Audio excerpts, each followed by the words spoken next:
I uncovered something that I think everybody should pay attention to, and that is Stellar and BlackRock. We have pointed out in the past, obviously, ONDO and BlackRock, Ripple and BlackRock, and that has got a lot of news, and rightfully so, but do not dismiss Stellar and BlackRock, and I'm going to show you why. After these messages, we'll be right back. Yeah. How would you like to earn an extra $100, $200, or even $500 a day, even more than that? I have many friends that are earning money every single day trading futures on BTCC.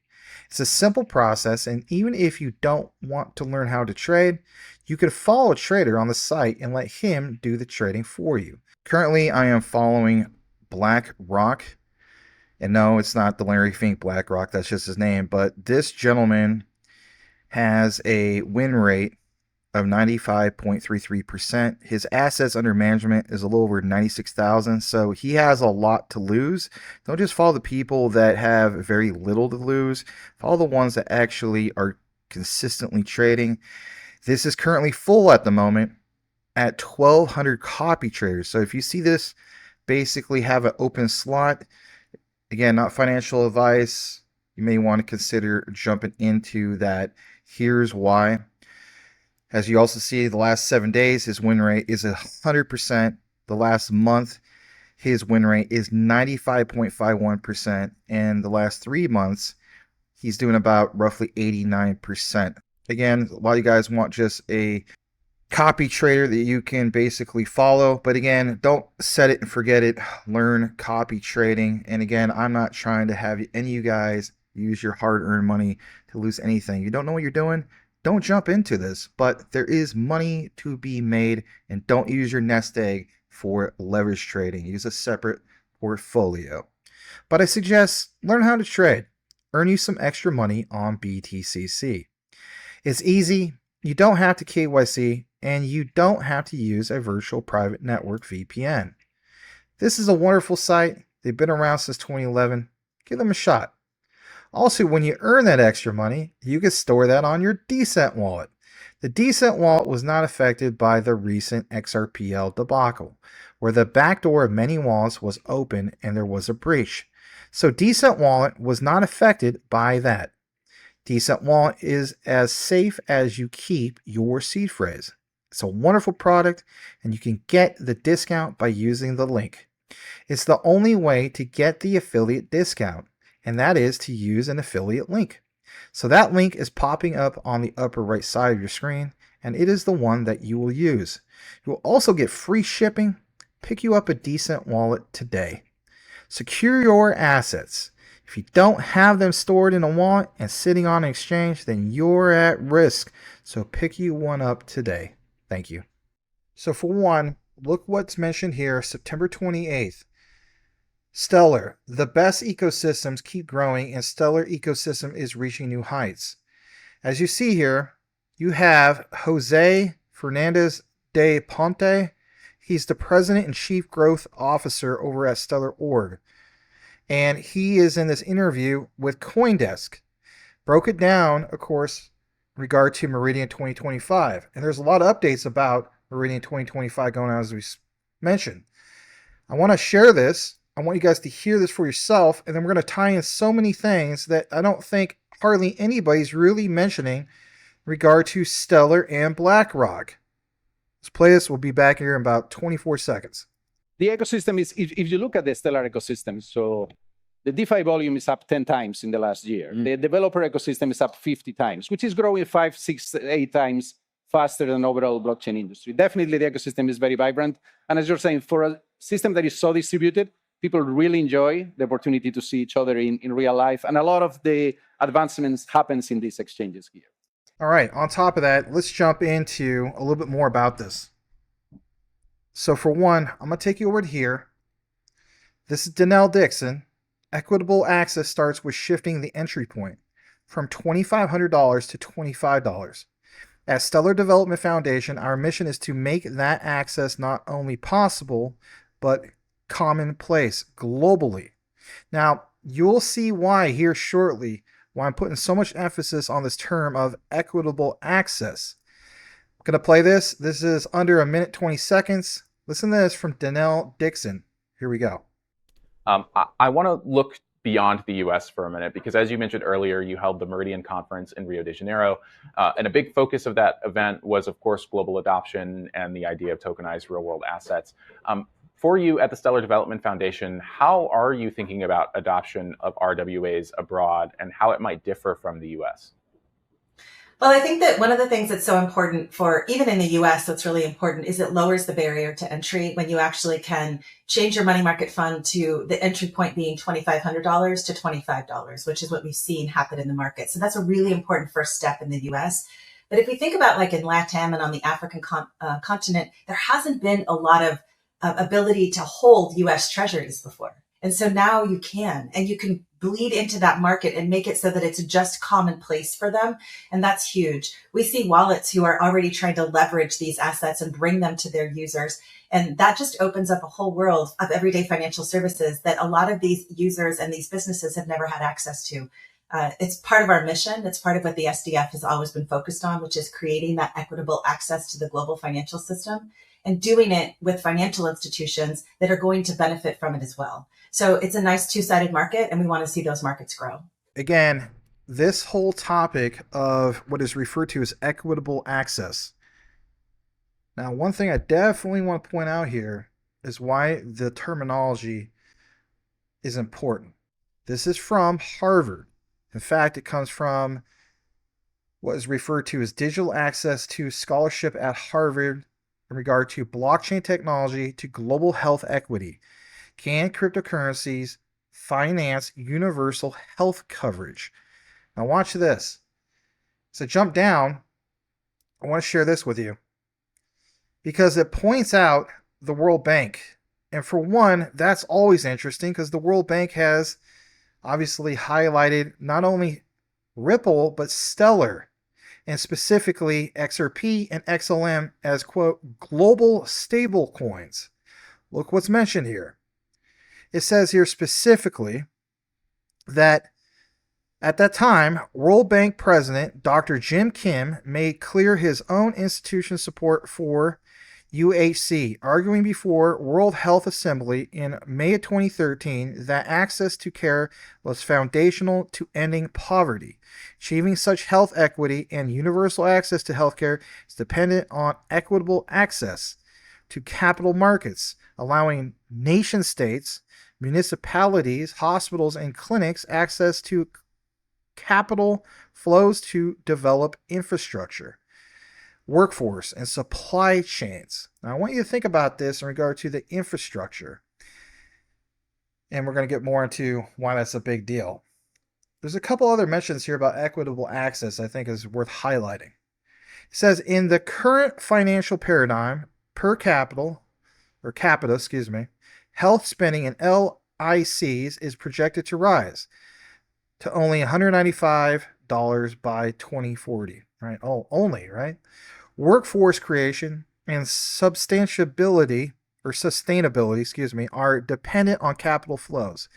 Without more equitable access to capital and healthcare investments in LMICs, there can only be no substantial movement towards UHC and health equity.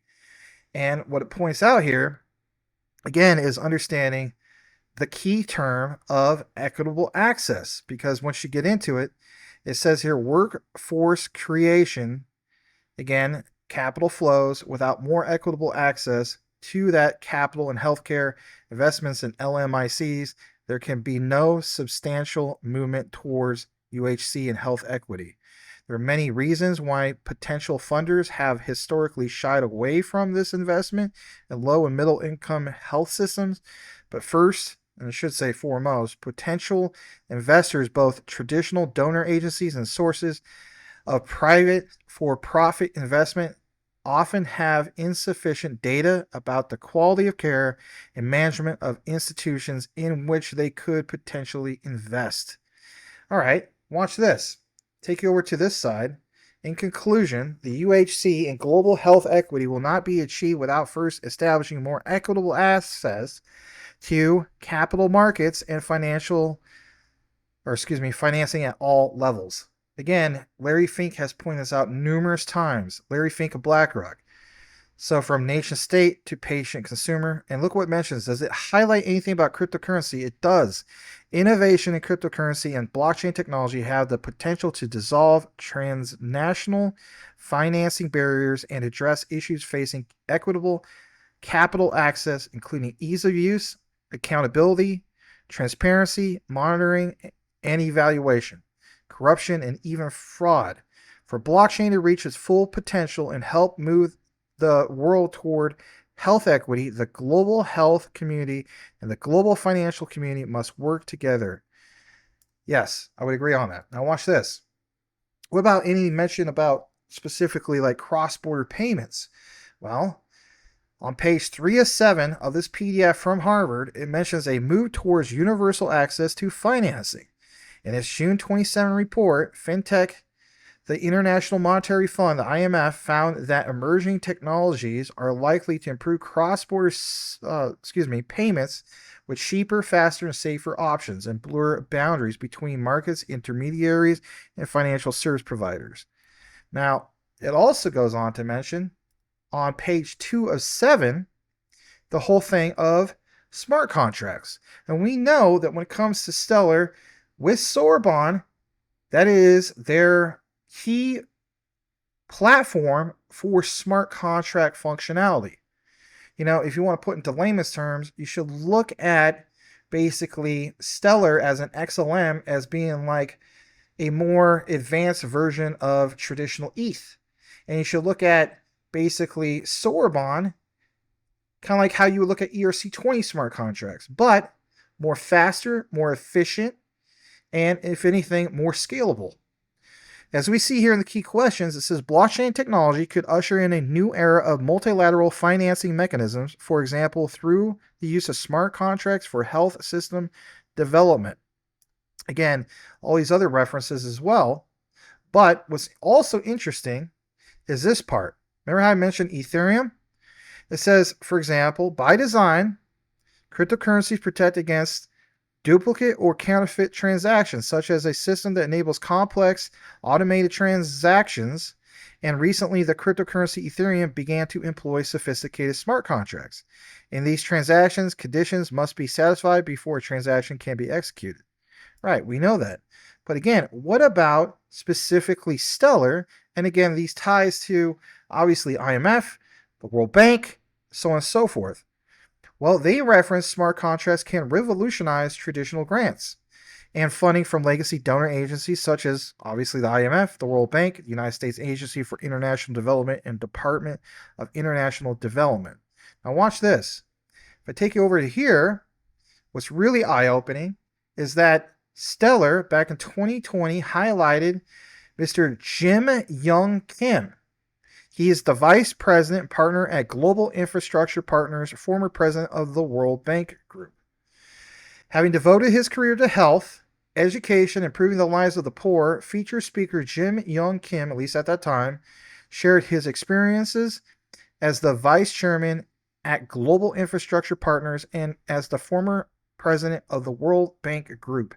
And again, Meridian. And again, we understand Meridian Update 2025. Now watch this. Go over to a basic Wikipedia search. Back in April 16th of 2012, the World Bank officially elected Kim as president. He was the first bank leader whose professional background is not in the political or financial sectors, and the first to have previous experience personally tackling health issues in developing countries. In his statement from Kim regarding his election as president at the time, he said that the World Bank would deliver more powerful results to support sustained growth, prioritize evidence-based solutions over ideology, and amplify the voices of developing countries. Upon assuming office, he was honored to assume presidency of the World Bank Group. And like it says, he does so at the moment because he realizes it's pivotal for the global economy. Now, he's kind of been there and done that as far as his service, but basically speaking, I want to take you a little bit more into this. Here's why. On LinkedIn.com, it shows that, for one, he had a lot of experience. He's still vice chairman and partner of Global Infrastructure Partners, and I'll share with you the tie to BlackRock here in a moment. From 2019 to present, again, before that, president over at the World Bank for roughly 7 years. He was president over at Dartmouth College for about 3 years. He was even a professor and lecturer from 1993 to 2009 over at Harvard Medical School. Wow. All right, watch this. Remember how I mentioned Global Infrastructure Partners? Global Infrastructure Partners, called the GIP, is an American infrastructure investment fund. It makes equity and selected debt investments across markets worldwide. GIP's main headquarters are located in New York City, and its equity investments are based on infrastructure assets in the energy, transport, and water and waste sectors. GIP employs approximately 150 investment and operational professionals and has offices in New York, London, Stanford, not Stanford University, Sydney, Melbourne, Brisbane, Mumbai, Delhi, Singapore, and Hong Kong. In total, as of 2023, its portfolio companies employ approximately 100,000 people, according to the company website. And look what it says here, everybody.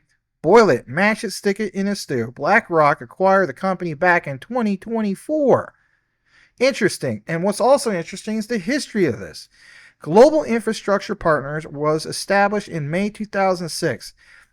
The two founding investors in its first fund were Credit Suisse, which we know about their connections to not just Ripple, but a lot of other ones out there, and General Electric. Both committed approximately 9% of the United States $5.64 billion of GIP's one's capital or committed capital. That's also interesting. And again, like you see here, parent company BlackRock. Their assets under management, because that's what AUM means, is approximately $170 billion as of this year, 2025. My goodness. And like it says, key people, Yong Kim. That's interesting. Watch this. It gets even more interesting. Go over to their site.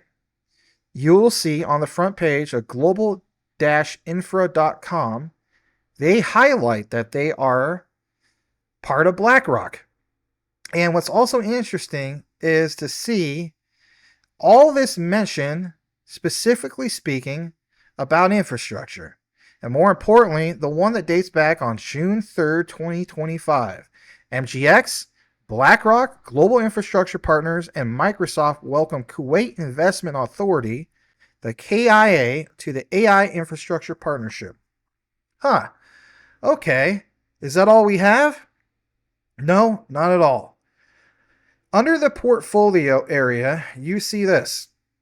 And it's also very interesting. Why all the mention here about gas pipelines? Why all the mention about energy? Why all the mention about renewable energy? I thought that Stellar was just tied to cross-border payments and so on. Well, I didn't think that, but some people do think that. But whatever the case be, telecommunication, private infrastructure, renewable energy, water, waste. Interesting to see all this. And more importantly, the locations. It's not just in Europe. Even in the Americas, we see some of the key companies literally pointed out here. But whatever the case be, I do feel as though all this is worth pointing out. The other thing I want to jump into is this Grok conversation.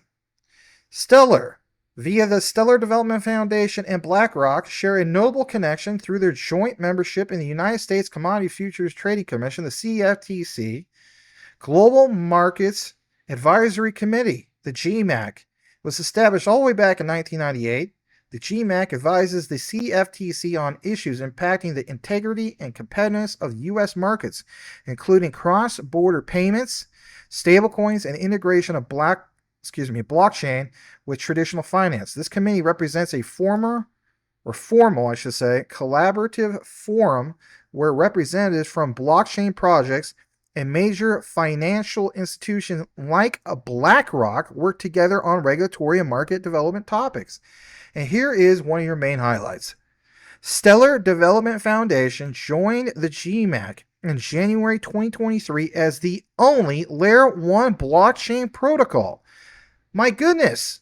Represented alongside 3 other crypto-focused organizations such as Uniswap Labs, CoinFund, and the Chamber of Digital Commerce. BlackRock has been a long-standing member, providing insights from traditional finance. This inclusion highlights Stellar's role in bridging blockchain innovation with established players like BlackRock, focusing on areas like cross-border remittances and stablecoin use cases. I don't know if anybody talked about this enough. Official documentation. As of January 12, 2023, the primary source is the CFTC's official announcement of the committee's reconstituted membership. Below is an excerpt listing key members with Stellar and BlackRock highlighted. And look what it shows here, everybody. It shows, for example, Jason Sholapola, role, Chief Compliance Officer. He represents blockchain protocols, focuses on remittances to stablecoins. You have, literally from BlackRock, Susan McLaughlin, Global Head of Legal BlackRock Global Markets Group, providing traditional finance, perspective, I should say, on market integrity. And of course, you have some JP Morgan people here, Goldman Sachs, as in David Solomon, the CEO. We have Citadel. Again, very interesting to see this. And 20 plus others, including, for example, SIFMA. Now watch this. Here's a key quote that I don't want to dismiss. This diverse group of accomplished leaders from across the global markets ecosystem will provide invaluable insight and recommendations to the Commission on a wider range of issues, including the intersection of traditional finance and digital assets.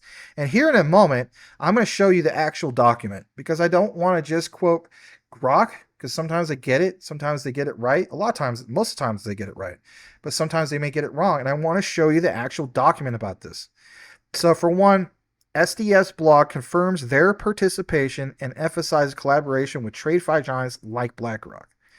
And this excerpt, the Stellar Development Foundation is honored to join that Community Futures Trading Commissions with GMAC. The body will serve as an excellent opportunity for conventional finance of blockchain to find the present and future prospects for integration. At SDS Blockchain Future, it is not basically about traditional finance, but to build on top of and work with the system that they have already created. Is there anything ongoing as of recently 2025? Yes. Says the committee remains active with BlackRock and Stellar Development Foundation listed in updated rosters as of recently of July 2025. There's a citation here. I'll take you over to here in a bit. No major changes to membership have been announced that would exclude either party. This tie underscores broader industry alignment. As both entities advocate for tokenized assets and regulatory clarity, Stellar, through its focus on efficient payments, and BlackRock via its tokenized funds like the BIDL, though BIDL operates on other chains like Ethereum, not Stellar. All right, watch this. Remember I showed you I was going to take you over to an actual document? If you go to cftc.gov, Commodities and Futures Trading Commission, which I've shared this before in the past in regard to CFTC specifically, but not so much with just BlackRock. Well, what you see here is really, really eye-opening. For one, what about the mention of Stellar specifically? Yes, Stellar. Well, here are the GMAC members below. And what you see here specifically is Jason Chapalia, Stellar Development Foundation Chief Operating Officer. Now, some of you guys are going to say, well, what about BlackRock? Right. You have Sachio Sakemi, BlackRock Global Head of Legal Department for BlackRock and Global Markets Group. That's also interesting. And also on top of that, if you take over to that part about the CFTC Global Markets Advisory Committee from marketswiki.com, you also will see here, specifically speaking, it matches up. You see BlackRock, and then you also see this person, Robbie Mitchnick, right? Who probably, let's face it, that's what am I saying? That's Robert Mitchnick. We cited him before, myself and Rue Black. So that's also interesting. Okay. And last but not least, Amalia Kaufman, Director and Legal Counsel over at Global Markets from the legal department. And then on top of that, what about what we mentioned with Stellar? Candace Kelly, Stellar Development Foundation, Chief Legal and Policy Officer. So again, this is really, really interesting to see this find because for me, it solidifies all of this about the best ecosystems and how Stellar ecosystem is reaching new heights. But again, this statement about equitable access, go back to some of the tapes of Larry Fink pointing out some key things about capital market ecosystems and that equitable access. Stellar stands at the forefront for that. I understand that ONDO plays a big factor for BlackRock, but I don't think most people realize how big Stellar is for BlackRock and that connection. If anything, it's not being talked about hardly at all. So do me a solid if you listen to the entire outline and type in this key phrase into the comments, and that is equitable access, and it'll tell me that you listened to it all. I think ONDO is a terrific project. I'm looking to cover it more in the future, but whatever the case be, do not dismiss Stellar and their key role with BlackRock because apparently it is huge. Thanks again for tuning in, everybody. May the Lord Jesus bless you all. I truly mean that. We'll catch you on the next one.